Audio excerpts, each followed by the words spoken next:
کے نفل عطا فرمائے، آمین تو کہہ دیں۔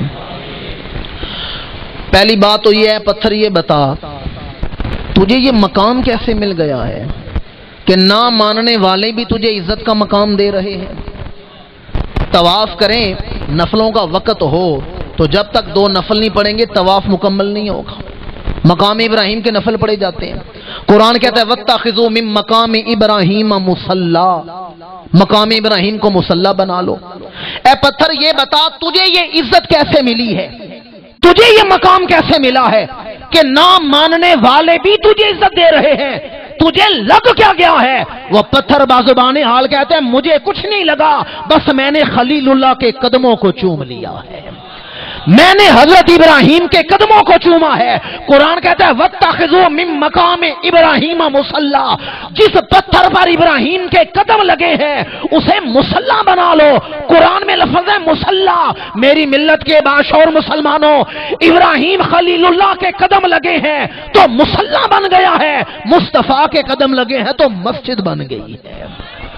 جُعِلَتْ لِيَ الْأَرْضُ،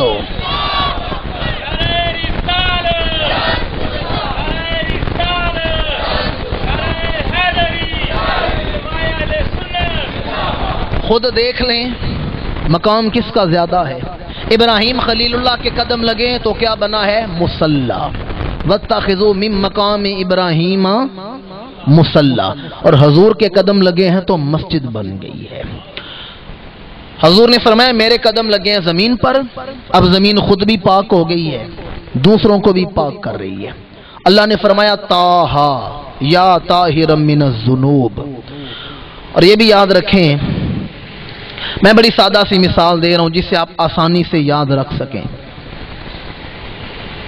کوئی عیسائی ہو، سکھ ہو، مجوسی ہو، پارسی ہو، آپ اسے دنیا کا مہنگے سے مہنگا صابن دے دیں، اچھے سے اچھا کیمیکل دے دیں کہ لو اس سے اپنا جسم دھوتے رہو، وہ صبح سے لے کے شام تک جسم دھوتا رہے، آپ کا کیا خیال ہے اس کا جسم پاک ہوگا؟ جی اچھے سے اچھا صابن دے دیں، مہنگے سے مہنگا کیمیکل دے دیں کہ اس سے جسم دھوتے رہو، سارا دن وہ جسم دھوتا رہے، اس کا جسم پاک۔ لیکن اگر وہی ایک دفعہ پڑھ لے لا الہ الا اللہ محمد الرسول اللہ صلی اللہ علیہ وآلہ وسلم، ایک دفعہ کلمہ پڑھے گا جسم بھی پاک ہو جائے گا، روح بھی پاک ہو جائے گی، پچھلے گناہوں سے بھی پاک ہو جائے گا۔ حضور ایسے طاہر ہیں، حضور کا تو نام ہی طہارت تقسیم کر رہا ہے، نام ہی طہارت بخش رہا ہے۔ اور میں نے اپنی گفتگو کا تمہیداً آغاز یہیں سے کیا ہے کہ جس دور میں حضور کی تشریف آوری ہوئی اس دور میں شعور گندا ہو چکا ہے، لباس گندے، ذہن گندے، سوچ گندی، زبان گندی، بدن گندے ہو چکے ہیں۔ حضور نے وَيُزَكِّيهِمْ کا تاج پہن کر جدھر نگاہ کی ہے گناہگاروں کو پاک بناتے جا رہے ہیں، اور پھر انہیں گندگی سے نکالا ہے، انہیں گندگی سے نکال کر طہارت کے اس مقام پر لا کھڑا کیا ہے۔ جیسے ابھی نقیب محفل بھی کہہ رہے تھے، حضور نے ایسی شانیں عطا کی، اس طہارت کے مقام پر لائے ہیں، ان کی زبان کو بھی پاک کیا، ذہن کو بھی پاک کیا، سوچ کو بھی پاک کیا، لباس کو بھی پاک کیا، بدن کو بھی پاک کیا، اور انہیں طہارت کا وہ مقام دیا ہے کہ وہ فرشتے جو گناہوں سے پاک ہیں عرض کرتے ہیں یا اللہ اجازت دے ہم ان صحابہ کی زیارت کر کے آئیں جنہیں تیرے نبی نے پاک بنا دیا ہے۔ پھر وہ فرشتے جو گناہوں سے پاک ہیں صحابہ کی زیارت کے لیے اتر رہے ہیں۔ وجہ یہ ہے انہیں حضور نے پاک بنایا ہے۔ یا ساری مخلوق کو ایک خدا کے دروازے پہ لانے والے پیغمبر حضور ہادی برحق ہیں، حضور ہادی عالم ہیں۔ زمانے میں جتنی ہدایت مل رہی ہے وہ حضور کی سینہ علم نشرہ کا فیض ہے، اور یہ ایک علیحدہ طویل موضوع ہے، اس موضوع کو میں چھیڑنا نہیں چاہتا۔ ایک مکمل موضوع ہے کہ زمانے کو جتنی ہدایت ملی ہے وہ پیغام ہدایت حضور اترے ہیں تو غار حرا سے لے کے اترے ہیں، اور زمانے تک ہدایت آج بھی حضور کی توجہ سے پھیل رہی ہے۔ ہمارے دور حاضر میں بے شمار ایسے واقعات ہیں، بے شمار ایسے لوگ ہیں جنہوں نے کلمہ پڑھا ہے تو امام الانبیاء کی سیرت سے متاثر ہو کے پڑھا ہے۔ یہ چیزیں جب یورپ اور برطانیہ والے دیکھتے ہیں، جب غیر مسلم طاقتیں ان چیزوں کو دیکھتی ہیں، ایجنسیوں تک رپورٹیں جاتی ہیں، تو پھر وہ لوگ اچھے ہتھ کنڈے اپناتے ہیں اسلام کو روکنے کے لیے کہ اسلام تو تیزی سے دنیا میں پھیل رہا ہے، آج بھی اسلام پھیل رہا ہے تو حضور کی توجہ سے پھیل رہا ہے۔ یا طاہرا من الذنوب و یا ہادی الخلق الی علام الغیوب، فرمایا طٰہٰ، آگے فرمایا ما انزلنا علیک القرآن لتشقی، ہم نے قرآن آپ پر اس لیے نہیں اتارا کہ آپ مشقت میں پڑ جائیں۔ حضور حرم کی سرزمین پر قرآن پڑھ رہے ہیں، بعض نے کہا نماز میں اونچی آواز سے قرآن پڑھ رہے تھے۔ ابو جال، ابو لاب، عتبہ، شیبہ، ولید بن مغیرہ، عاص بن وائل، یہ جو قریش کے بڑے بڑے سردار تھے یہ وہاں سے گزرے تو ابو جال نے کہا معاذ اللہ، کہنے لگا دیکھو مسلمانوں کے نبی کی کتنی عزت تھی، انہیں دشمن بھی صادق و امین کہہ کے بلاتے تھے، ان کی بڑی عزت تھی۔ معاذ اللہ، کہنے لگا جب سے ان پر قرآن نازل ہونا شروع ہوا ہے ان کی عزت گھٹ گئی ہے، ان کی عزت تھوڑی ہو گئی ہے، قرآن آنے سے ان کی عزت گھٹ گئی ہے۔ اللہ نے فرمایا ما انزلنا علیک القرآن لتشقی، اے محبوب قرآن عزتیں گھٹانے نہیں آیا، قرآن عزتیں بڑھانے کے لیے آیا ہے، قرآن عزتیں ختم کرنے نہیں آیا، قرآن عزتیں دینے کے لیے آیا ہے۔ میں نے شروع میں کہا یہ سورت دل بدلنے والی سورت ہے، سورہ طٰہٰ کی بہت بڑی برکت ہے کہ دل بدل جاتے ہیں، شعور بیدار ہو جاتے ہیں۔ قرآن نے اس معاشرے میں کیسی عزت عطا کی۔ حضور حرم سے نکلے ہیں، آپ جانتے ہیں کافروں نے، مشرکوں نے حضور کو مجنو کہنا شروع کر دیا تھا۔ سرداران قریش نے اپنی ساری طاقتیں آزما لیں کہ شاید حضور لوگوں کو توحید کی دعوت دینے سے باز آ جائیں، پر حضور اللہ کا حکم پورا کر رہے ہیں۔ یہ تمام جمع ہو کر آگے جناب ابو طالب کے پاس کہا اپنے بھتیجے محمد سے کہو وہ جس قبیلے کی حسین عورت سے کہتا ہے ہم اس کی شادی کرا دیتے ہیں، وہ جتنی مال و دولت چاہتا ہے ہم اس کے قدموں میں لا کے ڈھیر کر دیتے ہیں، وہ جتنے نوکر خادم چاہتے ہیں ہم اسے دے دیتے ہیں، اس سے کہو بس ہمارے خداؤں کو جھوٹا کہنا چھوڑ دے اور اے خدا کی دعوت دینا چھوڑ دے۔ جب دباؤ ڈالا گیا تو جناب ابو طالب حضور کی طرف متوجہ ہوئے، حضور ان کی پشت کی طرف کھڑے تھے۔ جناب ابو طالب نے کہا میرے بیٹے بتاؤ میں انہیں کیا جواب دوں، یہ تو کہہ رہے ہیں کہ جس قبیلے کی حسین عورت سے کہتے ہیں ہم شادی کروا دیتے ہیں، جتنی دولت کہتے ہیں قدموں میں لا کے رکھ دیتے ہیں، جتنے غلام خدام کہتے ہیں ہم پیش کر دیتے ہیں، ان سے کہیں ہمارے خداؤں کو جھوٹا کہنا چھوڑ دیں۔ جب یہ پیشکشیں جناب ابو طالب نے بیان کی، میرے آقا نے فرمایا چچا جاؤ ان کفار سے کہہ دو اگر وہ میرے ایک ہاتھ پہ سورج لا کے رکھ دیں اور دوسرے ہاتھ پر چاند لا کے رکھ دیں اور کائنات کے خزانے میرے قدموں میں لا کے رکھ دیں، پھر بھی میں سچے رب کا نام لینا نہیں چھوڑوں گا۔ جب کفار نے دیکھا نہ یہ کسی دباؤ میں آتے ہیں نہ کسی لالچ میں آتے ہیں، انہوں نے کہا معاذ اللہ یہ مجنو ہو گئے ہیں، پہلے انہیں جادوگر کہتے تھے معاذ اللہ، اب مجنو اور پاگل کہنا شروع کر دیا۔ حضور حرم سے نکلے ہیں، گلی سے گزر رہے ہیں تو مشرکین کے کچھ شریر بچے تھے، وہ معاذ اللہ حضور کی طرف پتھر بھی پھینک رہے ہیں اور حضور کو مجنو بھی کہہ رہے ہیں۔ ایک شخص تھا دماس بن سالبہ، وہ وہاں سے گزر رہا تھا، یہ مکہ کے رہنے والا نہیں تھا، کسی اور علاقے سے مکہ میں آیا تھا، اور یہ آدمی حکیم تھا اور جنون کا علاج کرنا جانتا تھا، پاگل پن کا علاج کرنا جانتا تھا۔ اس نے دیکھا کہ اتنا حسین چہرہ ہے، ایسی حسین جوانی ہے، یہ پیکرے زیبائی اور رعنائی ہیں کہ ان کے حسن پر تو چاند اور سورج بھی شرماتے ہیں۔ دوڑا دوڑا حضور کے پاس آیا، حضور کو روکا اور کہتے ہیں مجھے آپ کی جوانی پر بڑا ترس آ رہا ہے، ایسا پرشباب چہرہ، ایسا حسین شخصیت اور آپ پر جنون ہے، لوگ آپ کو مجنون کہہ رہے ہیں۔ مجھے آپ کی جوانی پر بڑا ترس آ رہا ہے، آپ چلیں میرے ساتھ، میں حکیم ہوں، میں جنون کا علاج کرنا جانتا ہوں، چلیں میں آپ کے جنون کا علاج کرتا ہوں، میں حکیم ہوں، میں دوائی بنا کے دوں گا، آپ کو شفا مل جائے گی، چلیں میں آپ کے جنون کا علاج کرتا ہوں۔ میرے آقا مسکرائے، فرمایا تو میرے جنون کا کیا علاج کرے گا؟ میں تیرے جنون کا علاج کرتا ہوں۔ یہ فرما کر حضور نے یہی آیتیں پڑھی جو میں نے خطبہ کے دوران پڑھی، سورہ طٰہٰ کی ابتدائی آیات۔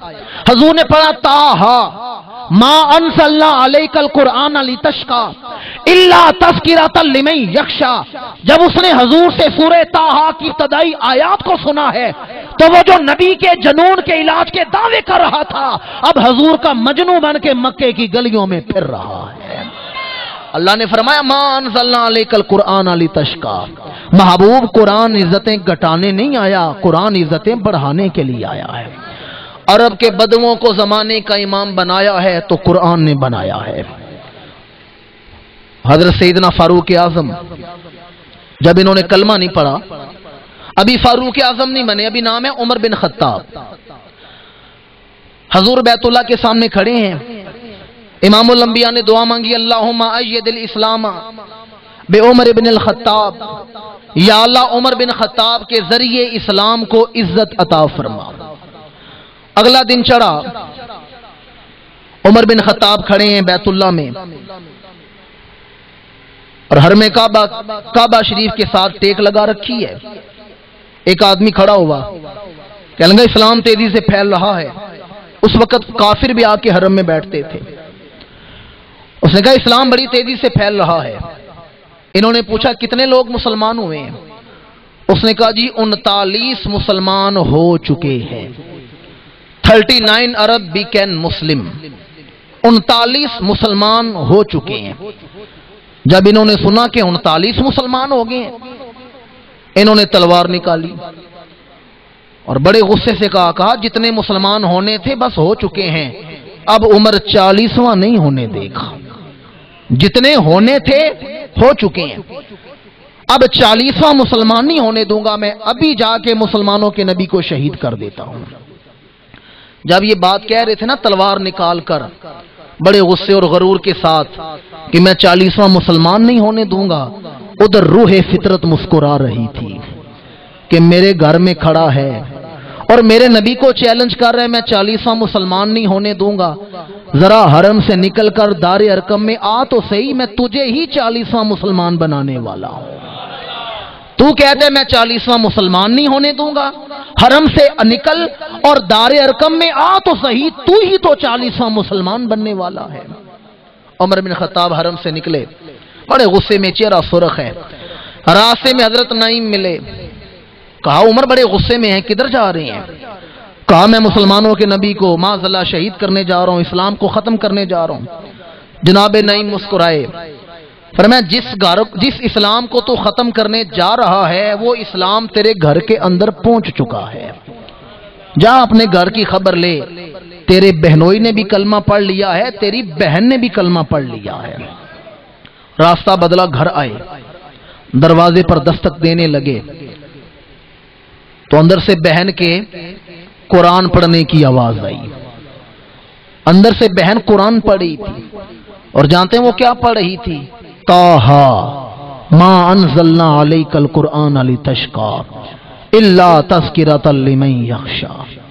دروازے پر دستک دی، بہن نے وہ جو قرآن لکھا ہوا تھا وہ چھپا دیا، دروازہ کھولا، پوچھا میں نے سنا تو نے کلمہ پڑھ لی ہے؟ اب بہن بھی عمر بن خطاب کی بہن تھی، کہاں میں نے کلمہ پڑھ لیا، بہن کو مارنا شروع کر دیا، بہنوئی آیا اسے مارنا شروع کر دیا، بہنوئی اور بہن کو لہو لہان کر دیا، اور جب مار مار کے تھک گئے بیٹھ گئے، سوچا ان کے اندر یہ تغیر، یہ تبدیلی کیسے آئی ہے کہ مارنے والا عمر ہے اور یہ کلمہ نہیں چھوڑ رہے۔ پھر خیال آیا جب میں دروازے پر دستک دینے لگا تھا بہن کچھ پڑھ رہی تھی، بہن کو بلایا، کہا جب میں دروازے پر دستک دینے لگا تھا تم کچھ پڑھ رہی تھی، کیا پڑھ رہی تھی؟ بہن نے کہا بھائی بیٹھو، میں تمہیں سناتی ہوں میں کیا پڑھ رہی تھی۔ عمر بن خطاب کی بیٹی بہن نے قرآن کے وہ الفاظ پڑھے، طٰہٰ ما انزلنا علیک القرآن لتشقیٰ الا تذکرۃ لمن یخشیٰ۔ چند لمحے پہلے یہ جلال میں ہے، غصے میں ہے، شعلہ بنے ہوئے ہیں، اور چند لمحوں میں یہ شبنم بن چکے ہیں، آنکھوں سے آنسو گر رہے ہیں، اسی وقت دل نرم ہو گیا۔ اس لیے میں کہتا ہوں اگر بہن چاہے تو بھائیوں کے دل بدل سکتے ہیں۔ فاروق اعظم کو اسلام ملا ہے تو بہن کے قرآن پڑھنے کا اجر مل رہا ہے۔ آج کتنی بہن ہوں گا، فاروق اعظم عزت اسلام ہے، چونکہ حضور کی دعا ہے اللہم اشہد الاسلام میں عمر بن الخطاب۔ اور کسی پنجابی شاعر نے کیا خوب کہا، مصطفیٰ دی دعا دا اثر ویکھیا، سر چکا کے کھلوتا عمر ویکھیا۔ قرآن عزتیں عطا کرنے کے لیے آئے، اور یہی فاروق اعظم ایک دن وادی دہبان سے گزر رہے ہیں، ساتھ مختلف ساتھی ہیں، سواری سے نیچے اترے، زمین پر بیٹھے اور رونا شروع ہو گئے، دھاڑے مار کے رو رہے ہیں۔ ساتھیوں نے پوچھا امیر المومنین یہاں بیٹھ کے رونے کی خاص وجہ کیا ہے؟ فرمایا یہ وہ وادی ہے جہاں میں اپنی جوانی کے دنوں میں اونٹ چرایا کرتا تھا، یہاں میں اونٹ چراتا تھا، اور میرا باپ خطاب شام کو مجھے ناراض ہوتا، عمر تو چند اونٹ نہیں سنبھال سکتا، زندگی کیسے گزارے گا؟ چند اونٹ نہیں شام کو صحیح طرح تو چارہ کھلا کے لاتا، انہیں نہیں سنبھال سکتا تو زندگی کیسے گزارے گا؟ فرمایا میں وہ عمر ہوں جو چند اونٹ نہیں سنبھال سکتا تھا۔ میں نے گفتگو کے شروع میں کہا زمانے میں جتنی ہدایت پھیلی ہے حضور کے سینے کا صدقہ ہے۔ فاروق اعظم فرماتے ہیں میں وہی عمر ہوں جو اس وادی میں اونٹ چراتا تھا اور میں چند اونٹ نہیں سنبھال سکتا تھا۔ فرمایا وہی عمر جب دہلیز رسول پہ آیا ہے، بارگاہ مصطفیٰ میں آیا ہے، تو نسبت رسول نے ایسا رنگ عطا کیا ہے، ایسا شعور دیا ہے کہ آج میں 22 لاکھ مربع کلومیٹر کی حکومت سنبھال کے دکھا رہا ہوں۔ 22 لاکھ مربع کلومیٹر کی حکومت۔ آج جو بڑے بڑے ملک ہیں نا، اردن، مصر، شام، لبنان، عراق، ایران، آج یہ ملک ہے۔ فاروق اعظم کے دور میں یہ ملک نہیں تھے، یہ صوبے تھے۔ آج اس جدید دور میں بڑے بڑے حکمرانوں سے یہ ملک نہیں سنبھالے جا رہے، اور امریکہ آ کے قبضے کر رہا ہے۔ کیا شان ہے نبی کے غلام کی، امیر المومنین ہیں، مرکز مدینہ منورہ میں ہے، اور 22 لاکھ مربع کلومیٹر پر کامیاب حکومت کر کے دکھا رہے ہیں۔ اور آپ کا فرمان ہے کہ مصر میں دریائے نیل کے کنارے کوئی کتا بھی بھوکا مر گیا تو عمر سے حساب لیا جائے گا۔ فاروق اعظم نے ایسا عدل قائم کیا ہے، عدل کی نشانی ہے فاروق اعظم کا نام۔ اور یہ بھی یاد رکھیں ایک موقع پر ایک علاقے میں دور دراز کے کسی ملک میں ایک چرواہا اپنی بکریاں لے کے جا رہا تھا کہ بھیڑیے نے بکری کو اٹھایا اور جنگل میں بھاگ گیا۔ تو دیکھنے والوں نے کہا لگتا ہے امیر المومنین فاروق اعظم کا وصال ہو گیا ہے۔ اگر فاروق اعظم دنیا میں موجود ہوتے تو کبھی یہ بے انصافی نہ ہوتی۔ اس دور میں جانور بھی عدل کرنے والے تھے، ایسا دور تھا فاروق اعظم کا۔ فاروق اعظم کو یہ جو عزت ملی ہے کس وجہ سے ملی ہے؟ ما انزلنا علیک القرآن لتشقیٰ۔ جس دور میں ہم زندگی گزار رہے ہیں اس دور میں قرآن مجید کی بے حرمتیاں کی گئیں۔ گوانتانا بوبے میں قرآن مجید کو معاذ اللہ ثم معاذ اللہ امریکی سپاہیوں نے ٹھوکریں ماری۔ پھر قرآن مجید انہوں نے سلیکٹڈ قرآن کا نسخہ بنایا، 70 صورتوں والا قرآن۔ ہمارا جو ہم قرآن پڑھتے ہیں اس کی کتنی صورتیں ہیں؟ 114۔ انہوں نے 70 صورتوں والا قرآن شائع کیا، جس سے جہاد کی آیتیں نکال دیں اور کہا یہ قرآن پڑھا جائے گا۔ انہوں نے بڑے اچھے ہتھکنڈے اپنائے، اور ابھی حال ہی میں انہوں نے قرآن کو آگ لگا کے دکھائی ہے۔ اور اس پر بس نہیں کیا، آپ میں سے شاید کچھ لوگ جانتے ہوں ٹیری جونز نے یہ اعلان کیا ہے کہ ہم ہر سال 9/11 ستمبر کو قرآن کو آگ لگائیں گے۔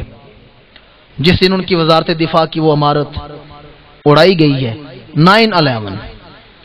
ہم ہر سال اس کتاب کو آگ لگائیں گے اگلے مہینے ستمبر کے 11 تاریخ کو۔ آپ کا کیا خیال ہے، جب وہ قرآن جلانے کی بات کریں ہمیں قرآن بچانے کی بات کرنی چاہیے یا نہیں؟ جب وہ قرآن مٹانے کی بات کریں ہمیں قرآن پھیلانے کی بات کرنی چاہیے یا نہیں؟ میں ہدیہ تبریک پیش کرتا ہوں اپنے میزبان دوستوں کو جو حضور کے مجاہد بن کر آپ تک فکر قرآن پہنچانے کی تحریک اٹھائے ہوئے ہیں۔ یہ جو ماہانہ درس قرآن مجید کی محفل ہے یہ قرآن پھیلانے کا ذریعہ ہے، یہ آپ تک قرآن پہنچانے کا ذریعہ ہے۔ یہ جتنے مرضی ہے اچھت کنڈے اپنا لیں، یہ قرآن کو مٹا نہیں سکتے۔ آپ جانتے ہیں پاکستان بننے سے پہلے برے صغیر میں انگریز کی حکومت تھی اور برطانیہ کی حکومت تھی۔ پاکستان اور ہندوستان جب علیحدہ علیحدہ ہوئے ہیں اس سے پہلے یہاں انگریز کی حکومت تھی۔ یہاں ایک علاقے میں فوجی چھاونی تھی، صبح کا وقت ایک انگریز افسر چھاونی میں آیا اور اپنے مسلمان سپاہی سے کہتا ہے کہ ہم انگریزوں نے تمہارا علاج نکال لیا ہے، تم مسلمانوں کا علاج ہمیں مل گیا ہے۔ اس مسلمان سپاہی نے کہا صاحب بہادر ہمارا کیا علاج ملا ہے؟ اس نے کہا ہماری حکومت برطانیہ نے فیصلہ کیا ہے کہ ہم پوری دنیا سے قرآن کے نسخے جمع کریں گے اور انہیں آگ لگا دیں گے۔ پوری دنیا میں جتنے بھی قرآن کے نسخے موجود ہیں انہیں جلا کے راکھ کر دیں گے، ہم وہ کتاب ہی مٹا دیں گے جو تمہیں غیرت مند بناتی ہے، وہ کتاب مٹا دیں گے جو تمہارے اندر غیرت پیدا کرتی ہے۔ مسلمان سپاہی غریب آدمی تھا، کہنے لگا صاحب بہادر شام کو تھوڑا سا وقت نکالیں اور میرے گھر چائے پینے آ جائیں، اس بات کا جواب میں آپ کو اپنے گھر میں دوں گا۔ شام کا وقت ہوا، وہ انگریز افسر مسلمان سپاہی کے گھر آ گیا، اس نے اپنے گھر میں انگریز افسر کو بٹھایا، کہا صاحب بہادر جب تک چائے بنتی ہے آپ میرے بچوں سے ملاقات کر لیں۔ افسر نے کہا بلاؤ بچوں کو۔ اس مسلمان سپاہی نے آواز دی بیٹا غلام رسول ادھر آؤ۔ بچہ آیا، کہا ذرا صاحب بہادر کو اللہ کا قرآن پڑھ کے سناؤ۔ بچے نے قرآن پڑھنا شروع کر دیا۔ پھر آواز دی بیٹا غلام نبی تم آؤ۔ دوسرا بچہ آ گیا، کہا جہاں سے بھائی نے قرآن چھوڑا ہے آگے تم پڑھ کے سناؤ۔ دوسرے بچے نے پڑھنا شروع کر دیا۔ پھر آواز دی بیٹا غلام محمد ادھر آؤ۔ تیسرا بچہ آیا، کہا جہاں بھائی نے قرآن چھوڑے آگے تم پڑھ کے سناؤ۔ تیسرے بچے نے پڑھنا شروع کر دیا۔ پھر اپنی بیٹی کو آواز دی بیٹی فاطمہ ادھر آؤ۔ بچی آ گئی، کہا جہاں بھائیوں نے قرآن چھوڑے آگے تم پڑھ کے سناؤ۔ بچی نے پڑھنا شروع کر دیا۔ وہ انگریز خاموشی سے حیران ہو کے بچوں کی زبان سے قرآن سن رہا ہے اور مسلمان سپاہی نے بڑا سادہ سا لہجہ، بڑے عام سے لہجے میں بڑا غیرت افروز جواب دیا، کہنے لگا صاحب بہادر صبح تم نے مجھے کہا تھا کہ ہماری حکومت کا فیصلہ ہے ہم قرآن جمع کر کے آگ لگا دیں گے، کتاب کو ختم کر دیں گے، اور میں نے کہا تھا میں تمہیں شام کو جواب دوں گا۔ جاؤ اپنی حکومت کو میرا یہ پیغام دے دینا کہ رسول عربی کے غلام کا پیغام یہ ہے جب تک مسلمان ماؤں کے گھر غلام رسول آتے رہیں گے، جب تک مسلمان ماؤں کے گھر غلام نبی آتے رہیں گے، جب تک مسلمان ماؤں کے گھر غلام محمد آتے رہیں گے، اور جب تک مسلمان ماؤں کے گھر بی بی فاطمہ زہرا کی نوکرانیاں پیدا ہوتی رہیں گی، محمد عربی کا قرآن بھی باقی رہے گا۔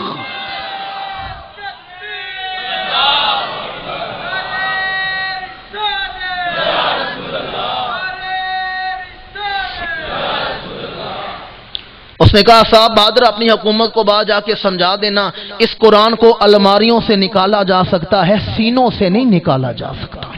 اللہ فرماتا ہے نحنو نزلنا الذکر وَإِنَّا لَهُ لَحَافِظُونَ، پہلی کتابیں بھی اللہ کی ہیں، پر فرمایا وہ کلام جو میں نے پہلے نبیوں پر نازل کیے ان کی حفاظت نہیں کروں گا، میں حفاظت کروں گا تو اس کلام کی جو میں نے اپنے محبوب کے ساتھ باتیں کی۔